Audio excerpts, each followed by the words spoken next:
buddies. Thanks for tuning in and sharing a part of your day with us. My name is Nikki Moon, and this is KB. And this is Bedtime Stories with KB and Nikki Moon. We hope you guys are having an awesome evening. Today at KB's school, she had Wacky Wednesday, which she had a crazy, crazy outfit on, didn't you, KB? Yes. Did you have a good day? Yes. Was it fun? Yes. Awesome. All right, well... Everything was yes. Oh. Well, tonight's bedtime story is called Ice Age. You guys may be familiar with this movie. It's a really good movie. And Mommy have 5 hands, because these hands I have 5 fingers. Are special. I have 5 fingers? No, you have 20 fingers. Oh, wow. And, no. 20 fingers. 20, what's 20 and 40 make? 2 and 2 is what? 10. 2 and 2? Is 10. No, 2 and 2. 10. No, it's not. What is 2 and 2? 10. Okay, you're just being really crazy and silly right now. Okay. Wait. She's still trying to figure out 2 and 2. 20? 2 and 2 is 4. No, it's not. It's 20. No, it's not. 2 and 2. Count those. 10, 20. That's counting by tens. Yeah, I just said count. Okay. How much fingers? Well, tonight's bedtime story, like I said, is called Ice Age.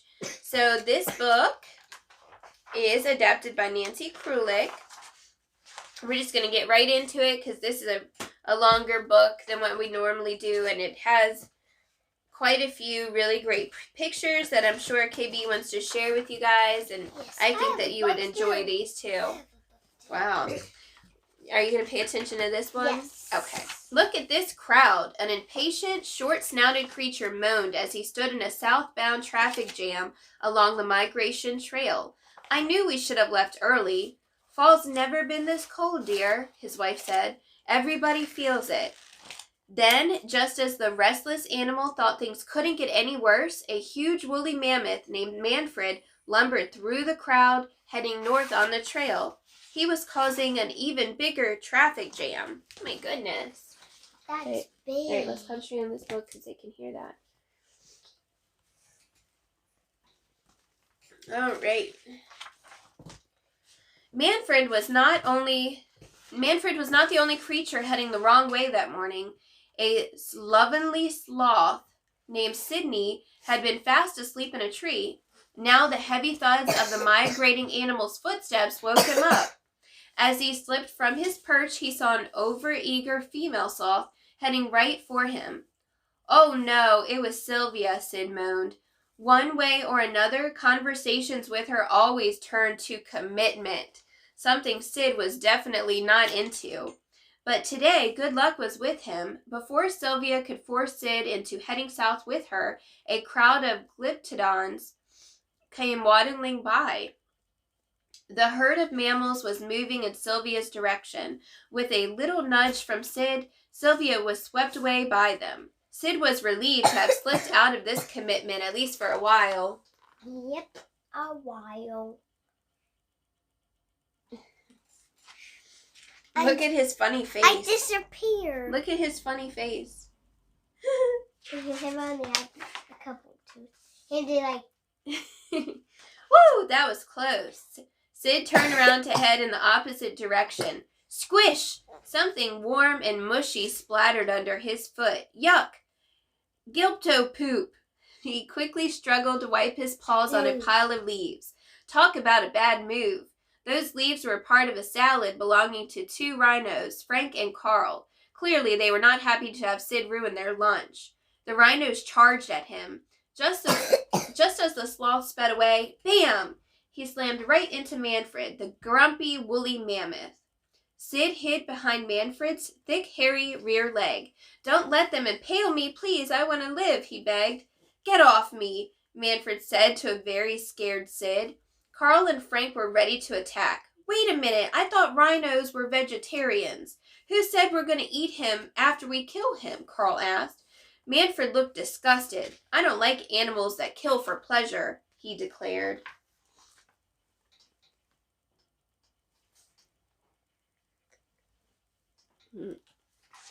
And guys, I know 1 plus 1. It's easy. 2. Good job. And 10 plus 10 equals 20, 30, 40, 50, 60, All of 70, those? 80, 90, 100. 10 plus 10 equals all of those numbers? No, 10. This one doesn't do an order by 10. 10, 20, 30, 40, 50, 60, 70, 80, 90. What? 100. 90 you mean? Not 19? No, I did 90. Oh, you said 90. I thought you said 19. After 90, another 10 equals 100. Good job. Carl and Frank didn't care what Manfred liked. They charged toward him, pushing the woolly mammoth to the edge of a cliff. But with a single powerful stroke of his muscular trunk, Manfred struck back, slamming Carl to the ground.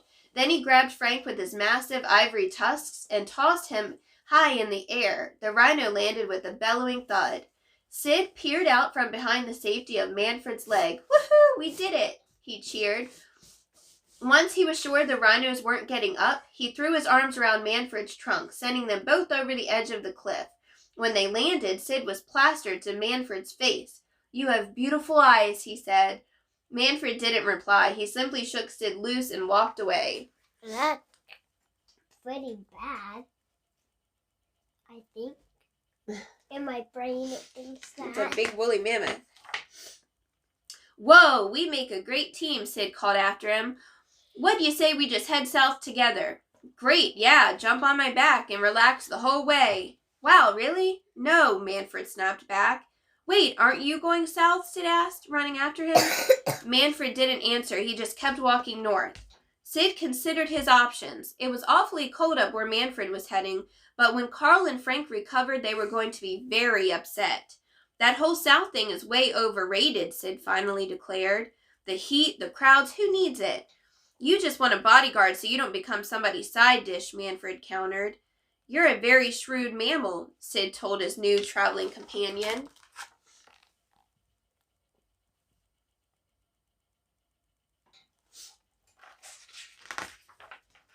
Meanwhile, as Sid and Manfred were heading north, a pack of saber-toothed tigers were plotting an attack of their own. Soto, the leader of the pack, was furious with the tribe of humans who had moved into his territory. The humans had killed half of his tigers and were now wearing their skins to keep warm. He wanted revenge. Soto sat on a cliff and watched from above as Runar, the human tribe's leader, played with his infant son, Roshan. It's probably Roshan. Isn't it nice he'll be joining us for breakfast? Soto said to Diego, his second in command. It wouldn't be breakfast without him, Diego answered. Let's show that human what happens when he messes with sabers. Alert the troops, Soto said to Diego. We attack at dawn.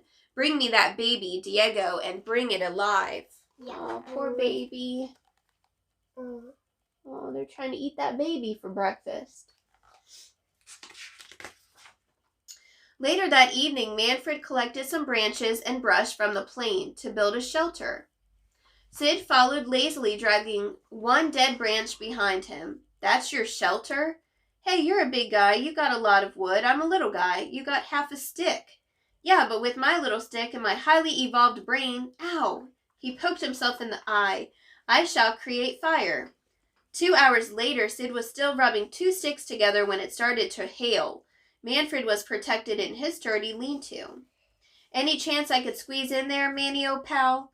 But Manny was fast asleep. Disheartened, Sid tried to shield himself under Manny's tail as the hail pounded down all around him. Aw.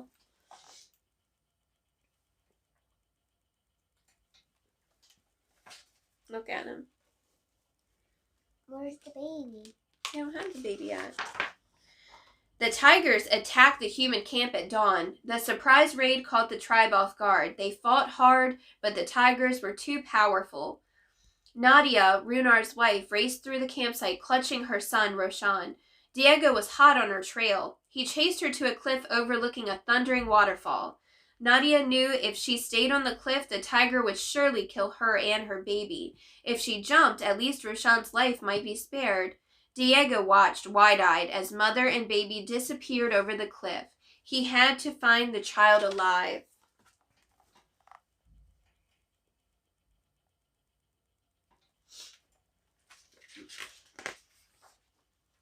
Sid and Manfred were completely unaware that humans and tigers had been battling in the mountains above them. Nadia and Roshan had tumbled over the raging falls and floated downstream. The sight of the injured human mother clutching her baby in the river stunned them. They approached Nadia cautiously. She looked pleadingly into Manfred's eyes and used all of her remaining strength to push her child toward the mammoth. As Manfred gently closed his trunk around Roshan, Nadia smiled gratefully and closed her eyes. Manfred and Sid looked curiously at the human infant. He was just waking up. When he saw Sid's face, he smiled. "Look at that. He's okay," Sid cried. When he looked back at the water, the baby's mother was gone. She died. Why her die? She was left in the water. She just wanted to protect her baby. Manfred placed the baby on the ground with care and walked off. Sid looked at him curiously. "Aren't you forgetting something?" he asked. "No," Manfred replied. "But you just saved him." Manfred stared pointedly at Sid. "I'm still trying to get rid of the last thing I saved. But you can't leave him here." Just then, Sid saw smoke rising from a hilltop in the distance. He picked up the baby. "That's his herd right up the hill," he shouted. "We should return him." Manfred sighed with exasperation. "Let's get something straight here, okay? There is no we," he insisted. "There was never a we. In fact, without me, there wouldn't even be a you. Listen very carefully. I'm not going." He gestured with his trunk to make his point.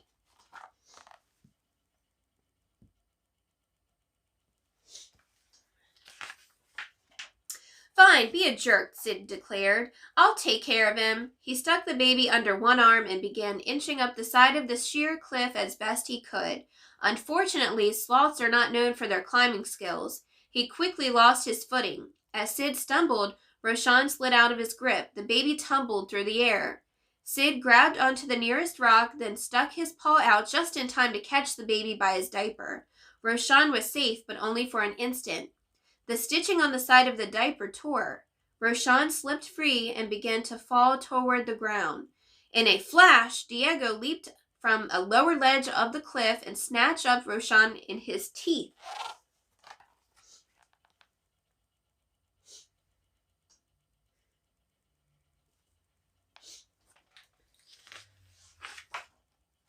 Seeing the helpless infant in the mouth of an evil, saber-toothed tiger was more than Manfred could take.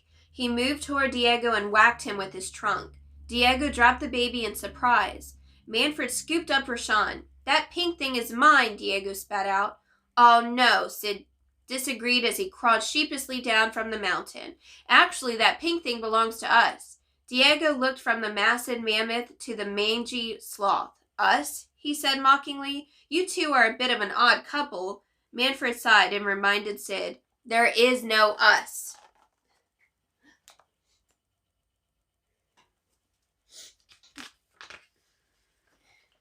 This is you? Or this is you? No, that's R. Mm. "The baby? Please, I was just returning him to his herd," Diego lied. Manfred knew better. He wasn't turning the baby over to a vicious saber-toothed tiger. Of course, that left him with only one option. He would have to take the baby back to the human camp with Sid. But the humans were long gone, and Diego knew it. "They left this morning," he assured Manfred. The tiger yawned confidently, making sure Manfred and Sid saw his razor-sharp teeth. Obviously, the saber-toothed tiger was not leaving this spot without that baby. Manfred knew they needed Diego's tracking skills to lead them to the humans, so he agreed to let Diego come along, while he and Sid held on to the baby. Leading the way for these two wasn't what Diego had in mind, but at least he could keep an eye on the kid. The mission would be tough.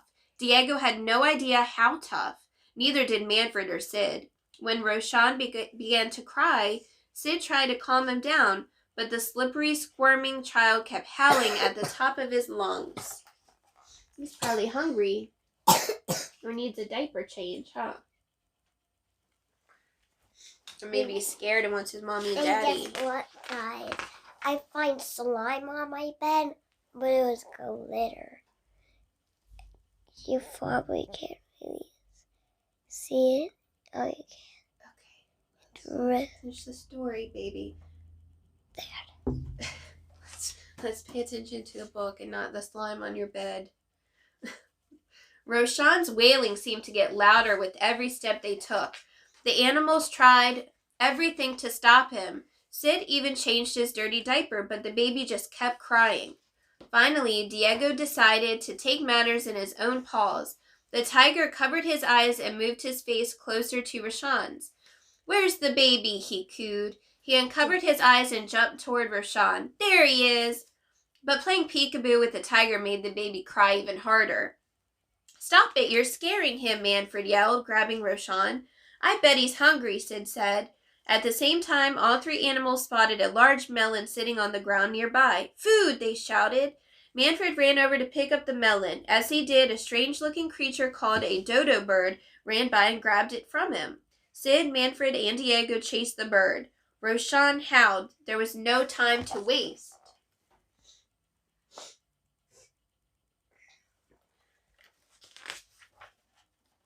The trio followed the funny bird until they encountered an entire army of dodos. Manfred asked them to return the melon he had found. "Junior's hungry." "No way, Dab," the head dodo exclaimed. "This is our private stockpile for the Ice Age. Subarctic temperatures would force us underground for 1,000,000 billion years." Manfred laughed. "So you got 3 melons?" "If you weren't smart enough to plan ahead, then doom on you," cried Dab. But it was doom on the dodos. Dab pounced on the first melon, accidentally shooting it to Roshan. An army of taekwondodos retrieved it and passed it over their shoulders from one dodo to the next until the last dodo tossed it over a cliff.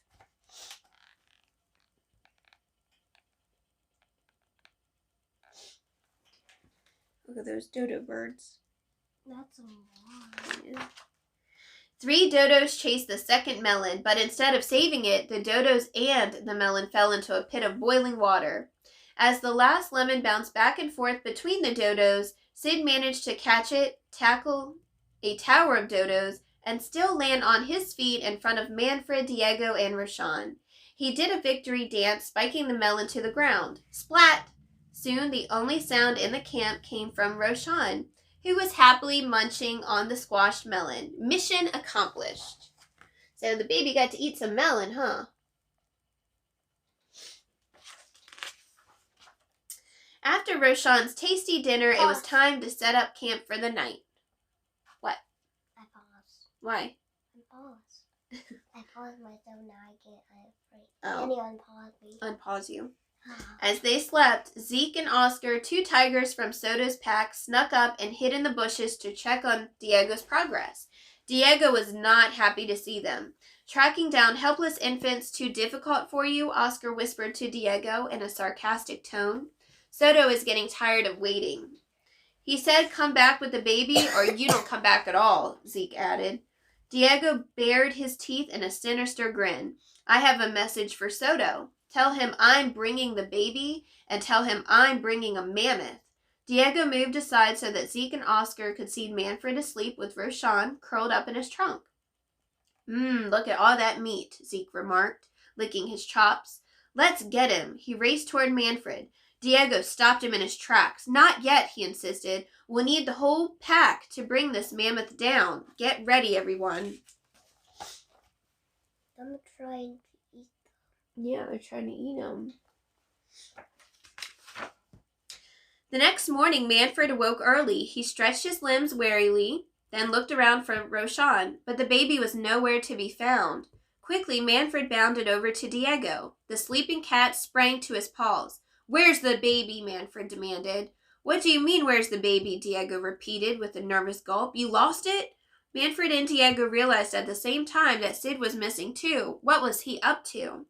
Just as they had suspected, Roshan was with Sid. They were taking a relaxing mud bath along with 2 female sloths, Jennifer and Rachel, who thought Roshan was absolutely adorable.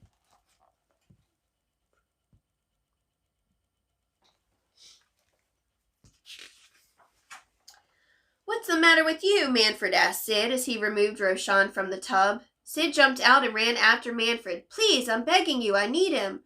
"What, a good-looking guy like you?" a mammoth joked. Manfred plucked Roshan down on a thick tree branch as Sid swaggered back to the tub alone. But by the time the sloth got there, the ladies were gone. In their place sat Carl and Frank. Sid wasn't sticking around to chat with them. They were still steaming mad. In the distance, Sid could hear Roshan giggling and cooing. "What are you looking at, Bone Bag?" Manfred asked. It was hard for him to imagine this little human baby growing up to be a great predator. "You're just a little patch of fur, no fangs, no claws, just folds of skin wrapped in mush. What kind of threat are you?" Roshan reached over to show him, yanking out the biggest nose hair he could grab onto. "Ow!" yelled Manfred in a strange sort of way. Manfred was growing fond of Roshan. Meanwhile, back at the hot tub, Sydney heard another familiar voice. It was Sylvia's. In an attempt to dash away, Sid smacked right into Diego. "Put me in your mouth," the sloth pleaded. "Get away from me," Diego said. But Sid persisted. He bit the tiger on his paw. When Diego screamed with surprise, Sid slipped between his open jaws and played dead. But Sylvia was not fooled. She was just disgusted. "Eat him," she told Diego. For a moment, Sid feared Diego might. And there's 8 teeth. Oh, yeah? On him. You can see there's 8 and 8 makes 14. Good job. Sid, Manfred, Diego, and Roshan continued on their journey. The weather was turning colder now. Tall, icy glaciers surrounded them, and a thick layer of snow covered the ground. Diego walked ahead of the others. He noticed a tiger's paw print in the snow. He quickly rubbed it out and made a human footprint in its place. He had to get the baby to Soto soon. He showed the footprint to the others and led them off in that direction. A little while later, Diego spotted real human footprints, then real humans. He couldn't let Sid or Manfred see them, too. He looked around and noticed a wide crevice running through a nearby glacier. He grinned in relief.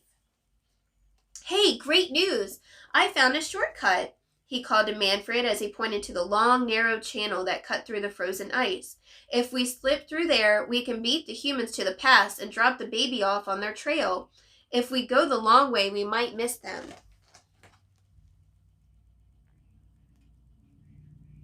I hope them don't get the baby. I hope not either. Because that didn't happen with ours, a baby. Mm-hmm. Manfred looked at the crevice. It was narrow, jagged, and seemingly endless. "Through there? What do you take me for?" he demanded.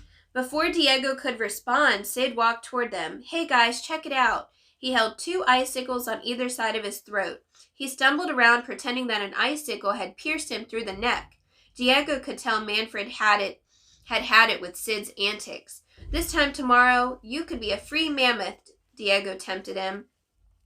Freedom seemed like a great idea. "Sid the tiger found a shortcut," Manfred announced. I hope they don't get the baby. Sid gazed up at the huge mountain of ice above him. Just looking at it made him dizzy. "No thanks, I choose life," he declared. "Then I suggest you take the shortcut," Diego replied in a menacing tone. "Are you threatening me?" Sid asked suspiciously. Diego couldn't bear it any more. "Move, sloth," he ordered with a thundering roar. The sound of Diego's voice echoed through the frozen mountains. The echo turned into a loud rumble. Then the ground began to shake. Within seconds, an avalanche of snow and ice raced down the mountain straight toward them. I hope the win so there could be a president. And the baby's safe. I'm sorry, guys. Kins has got me a little under the weather now, so I'm trying to read and not have my nose drip at the same time. "Way to go, Tiger," Sid said. Diego flashed him an evil look. The snow was coming so fast there was no time to argue. "Get under here, quick," Diego called. They rushed beneath the shelter of an overhang as showers of rock and ice fell all around them, and then the avalanche stopped just as suddenly as it had begun. A 30-foot wall of snow now blocked their path. There was no way out except through the crevice in the glacier. "Okay, I vote shortcut," Manfred said.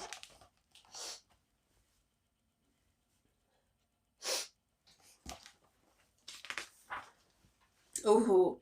As he entered the space between the crevice, Sid looked up at the icy ceiling overhead. Shafts of light shone down on the path before him. Intricate web designs formed by cracks in the ice covered the surface of the walls. The place seemed almost magical. As Sid turned a corner, he came face to face with a huge dinosaur frozen forever in the ice. In another cave, he noticed several wide-eyed, toothy figures, each one larger and more evolved than the last. The final figure looked remarkably like Sid. Sid gulped and hurried to catch up with the others. Dinosaurs feel like... Will you keep up, please? Manfred ordered. It's hard enough to keep track of one baby. Without any of them noticing, Rashawn climbed off Manfred's back and onto a slippery overhang. The next thing they knew, Rashawn was shooting straight past them on a steep slide made of ice. Within seconds, he had sailed into a tunnel and was completely out of sight. Manfred, Sid, and Diego took off after him. The slide was slick and cold. The animals picked up speed, whipping around turns, whooshing over ice bumps, and swirling through one ice tunnel after another. I want to do a slide. You want to do that? I figured you'd say that. Roshan squealed with joy as he bounced out of the animal's reach. Yow! Manfred screamed as he sailed sideways around a turn. Sid shot out from yet another ice tunnel and landed with a thud on Manfred's shoulders. He grabbed the mammoth's huge tusks and tried to steer. Diego shot out from that same tunnel and landed claw first on Manfred's huge rear end. Yow! Manfred shouted again as he and the others slipped down the slide. A huge chunk of ice blocked the animal's path. Slam! They smashed right into it. Now the giant iceberg was under them. They rode it like a sled faster and faster.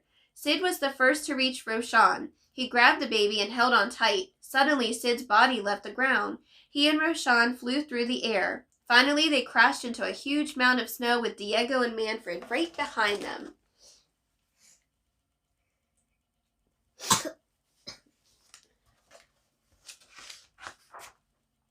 Diego poked his head up from the mountain of snow. Woo! Who's up for round 2? He exclaimed. Manfred and Sid were not eager to repeat the experience, but Roshan seemed happy. He shook off the snow and began crawling away in search of his next adventure. The animals hurried off after him. Sid, Diego, Manfred, and Roshan soon found themselves in a huge cavern. Look, tigers! Sid called out as he studied the side of the cave. The wall was covered with paintings, the kind the humans made. So, where are the sloths? You never see any sloths in these things.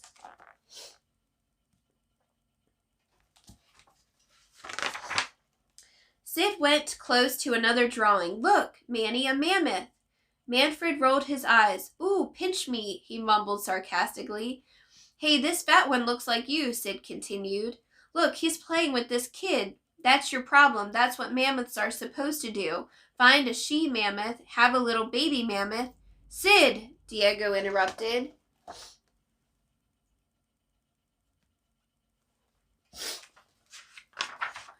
Manfred stood perfectly still and stared at the painting with wide, sad eyes. Diego came up beside him and studied the drawings closely too. Beside the picture of the mammoth family playing was a drawing of humans with spears and another of the she-mammoth and her child being trapped and hunted by the humans. Diego realized that this wasn't just any mammoth family, it was Manfred's family. Sid, Diego urged, shut up. Oh, Sid said, finally understanding what Diego was trying to tell him.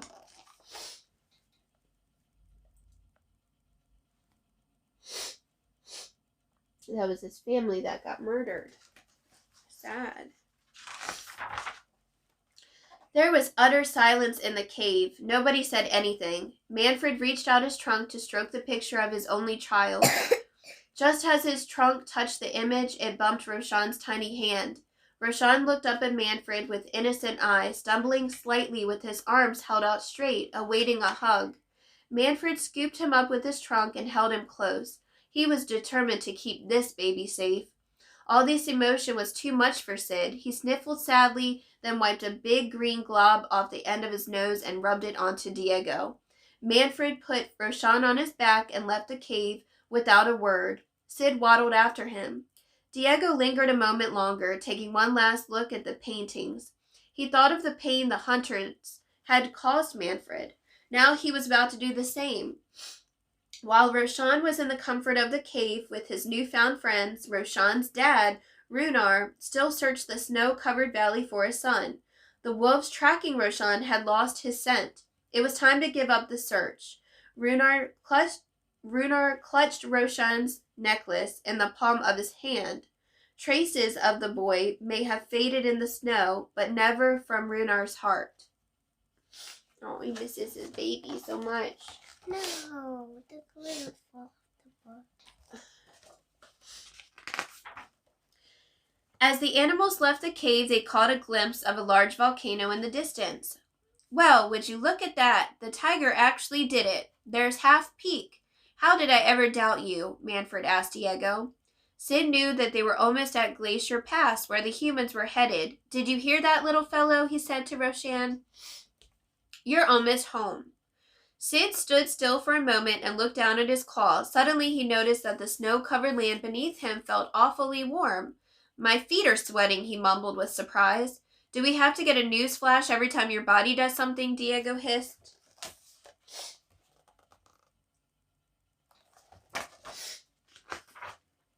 But Sid wasn't kidding. His paws were really hot, and to make matters worse, he could hear a low, deep rumbling coming from under his toes. Tell me that was your stomach, Manfred asked nervously. I'm sure it was just thunder, Sid replied in a shaky voice. From underground?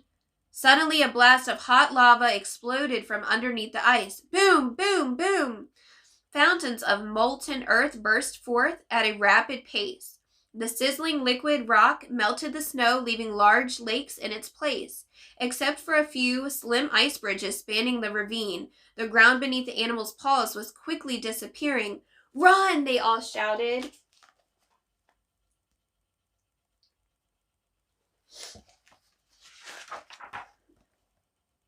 As they tried to make their way to more solid ground, a section of ice between Diego and Sid melted away. The tiger was left on a small island on his own. Quickly he leaped to the larger mound that held Manfred and Sid. Sid looked from the melting ice beneath his paws to the solid ground that lay across a river of lava. Wow, I wish I could jump like that. Manfred kicked Sid hard from behind him. Wish granted, the mammoth declared. Then he jumped after Sid, landing beside him. Diego leaped out and tried to join them, but he missed his mark and landed on a crumbling bridge. He dug his claws into the surface and struggled to pull himself up.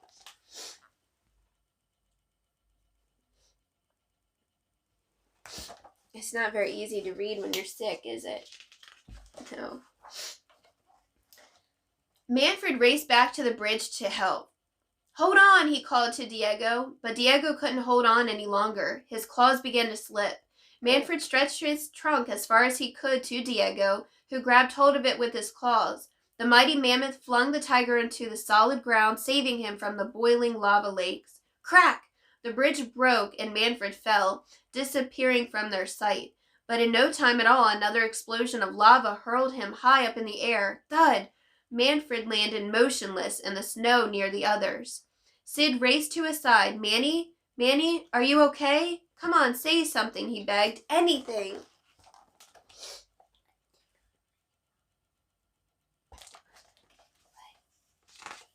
I'm taking myself. You're standing on my trunk, Manfred replied in a small, weak voice.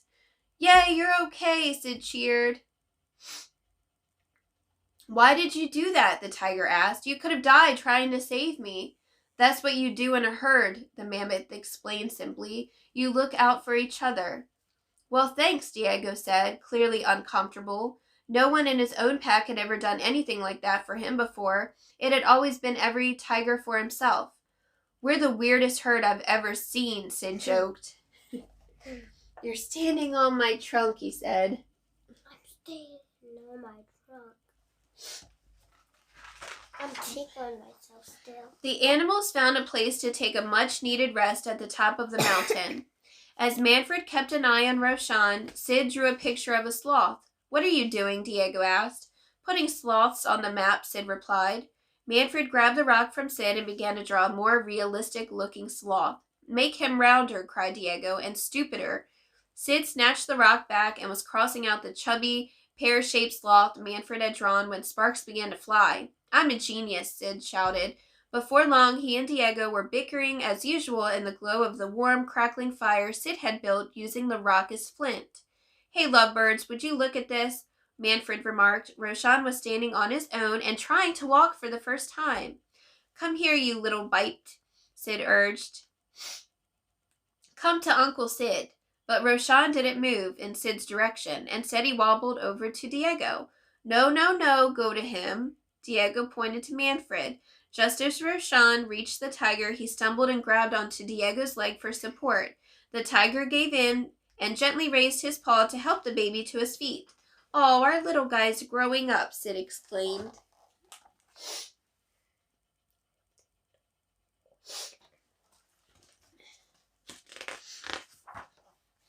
In the morning, as the weary travelers continued their journey toward Half Peak, Diego kept a nervous eye out for the other tigers. The woolly mammoth had risked his life to save Diego. How could Diego go ahead with the plan to lead the animals into Soto's trap? He couldn't, but he didn't know how to stop it now. Maybe we shouldn't do this, Diego said. If we save the kid, he'll grow up to be a hunter. Maybe because we saved him, he won't hunt us, Sid said. Yeah, maybe he'll grow fur and a long skinny neck and call you Mama, Diego quipped. He let Manfred and Sid get ahead of him as he tried to figure out what to do.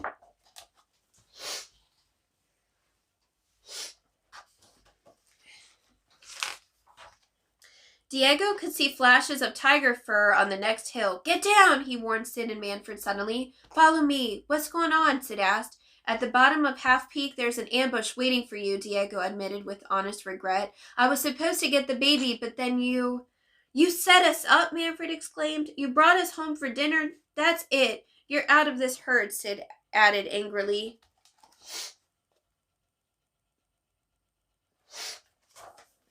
And Mom, what? Go back to the... All right, we'll go back after because we gotta get this book done.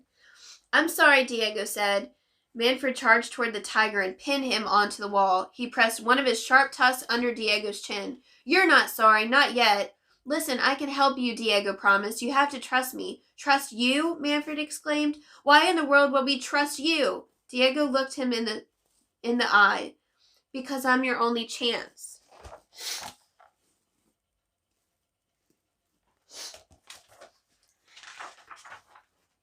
Diego was right. Sid and Manfred would have to follow the tiger's orders and hope for the best. They hid quietly and watched as the tiger rejoined his pack. Diego, I was beginning to worry about you, Soto greeted him. I see the sloth, and he's got the baby, Zeke exclaimed. Soto turned back to the pack. Don't give away your positions until you see the mammoth, he ordered. Soto's directions did not fit in with Diego's plans. He wanted the tigers to attack right away. He crept over to Zeke and whispered in his ear, What are you waiting for? Now, Zeke, get him. Zeke bolted out from behind the rock. The others followed close behind him.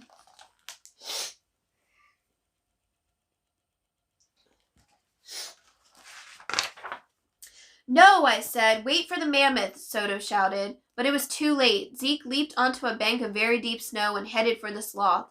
Sid slid away as fast as he could while all the tigers chased him. He was wearing skis fashioned from tree branches.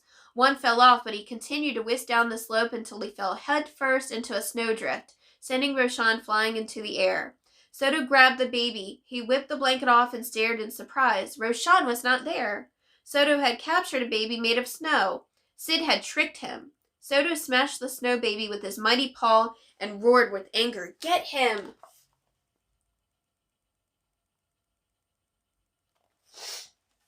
So it wasn't a baby after all, it was a snow baby.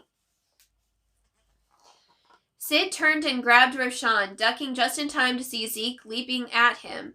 Zeke landed headfirst in a sheet of rock. Meanwhile, Oscar and Lenny were headed straight towards Sid, but Manfred was ready for them. He held a large lava spike in his tusk. He swung it and whacked the tigers off the ledge. Soto stared at Manfred, his eyes blazing. Then Diego appeared from around a bend. Come on, Diego, Soto called. Let's bring this mammoth down. Diego blocked his way. Leave the mammoth alone, he ordered. Soto was confused. Then he understood that Diego had deceived him. Fine, Soto snarled. I'll take you down first. He leaped toward Diego. The two tigers tussled for a moment, then Soto sent Diego reeling with a punch. Soto turned back to Manfred, stalking him. Lenny and Oscar were on their paws again and ready to help. Manfred backed away from the tigers and smacked into a rock wall with a thud. He was trapped.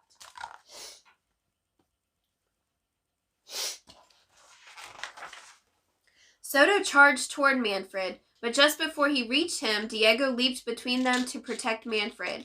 As Soto's razor-sharp teeth pierced his skin, Diego fell to the ground. Although he was growing very weak, Diego found the strength to scratch and claw at Soto furiously. Then Manfred's trunk lashed out at Soto, pushing the wild tiger against the side of the icy mountain. Soto fell onto his back. Above him, a pair of enormous icicles hung from the mountain's ledge. The frozen daggers loosened from the impact and fell directly onto Soto. In a moment, the evil tiger was gone forever.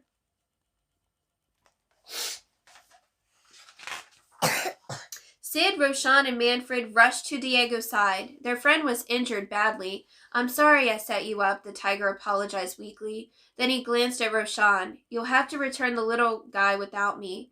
Once those humans get to the pass, you'll never catch them, warned Diego. You didn't have to do that, Manfred told Diego gratefully. Diego managed a small smile. That's what you do in a herd. Roshan reached out and hugged him hard.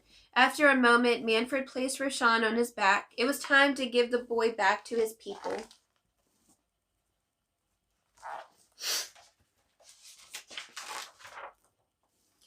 Manfred spotted the humans just as they were about to enter Glacier Pass. Sadly, Runar placed Roshan's necklace on a mound of snow before rejoining his tribe.